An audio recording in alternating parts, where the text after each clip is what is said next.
Hi, this is Jill Ciminillo with the Sinclair Broadcast Group, and tonight we are in Los Angeles on the eve of the LA Auto Show, and Ford has revealed something really special.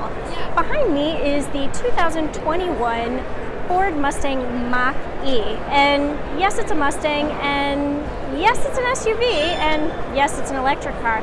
And while that might seem a little bit weird, Ford is hoping that you will hold out judgment until you actually drive it. They're calling this an electric SUV with a rebel spirit. So what are the most important things to know about this vehicle? So we'll start with the trim lineup. So first off, as I mentioned previously, this is going to be a 2021 model, and it'll have 5 trims: a Select, California Route 1, Premium, a First Edition, and a GT.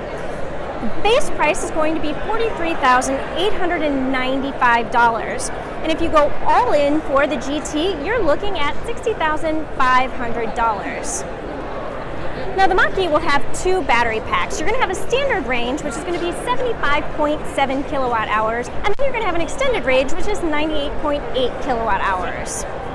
On the standard range, you're going to get about 210 to 230 miles of range, depending on whether or not you have all-wheel drive or rear-wheel drive.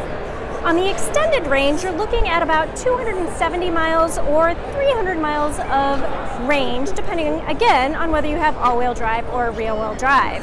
The GT model, which kind of stands alone, is going to have about 235 miles of range. But what I think you really want to know is about the performance. So let's start with the GT model.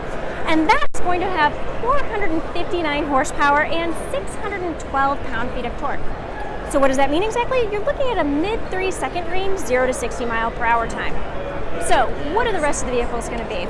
Well, in terms of horsepower, you're looking at about 255 horsepower to 332 horsepower, depending on whether you have the standard battery pack, the extended range battery pack, all-wheel drive, or rear-wheel drive. And you're going to have 306 pound-feet of torque or 417 pound-feet of torque, again, depending on extended range, standard range, or rear-wheel drive versus all-wheel drive. Now, while it might be a little bit hard for people to swallow that this is an SUV and it's electric and it's a Mustang, what I want to say is you have to get outside of your head a little bit.